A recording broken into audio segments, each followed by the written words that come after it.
Good morning. It's Thursday. Welcome to the rest of the news. It's here right now. Can you feel it? The biggest solar storm to strike us on Earth in 5 years is hitting at 4 million miles an hour all day and all night, with wave upon wave of plasma and charged particles with intense magnetic, radio, and radiation emissions, and making for some great northern lights. Dan Earhart here, wishing everyone a very happy International Women's Day. It's the 101st. This year's theme is Connecting Girls, Inspiring Futures. Celebrities supporting IWD are Annie Lennox, Reese Witherspoon, and Helena Christensen. And Google honors with a Google Doodle. Website on that is internationalwomensday.com. You think International Women's Day will be big on the Rush Limbaugh show? Is he still on? 43 sponsors have bailed now, including the Girl Scouts and Goodwill. They don't even want their PSAs dropped in. First, musician Peter Gabriel yanked his song Sledgehammer. Now the band Rush refuses to allow their music to be played on the talk show Rush.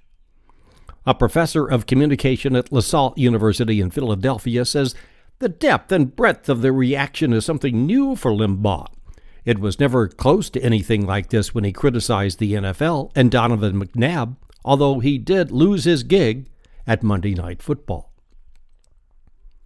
The Hollywood Reporter is so all over this story, and today's HuffPost business section reads, "Hell hath no fury like a woman wired." Here's the numbers. 50.8% of the U.S. population is women. They make 85% of the buying decisions, and they're more active on social media than men.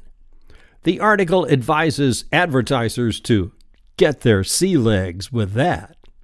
Still with today's HuffPost, and moving to the entertainment section, there's 11 funny pretend cards showing Limbaugh behind his big gold-plated mic with quotes of things he would probably never say, like, "I think the key is for women not to set any limits," or "No woman can call herself free who does not control her own body," and my personal favorite, "You educate a man, you educate a man. You educate a woman, you educate a generation."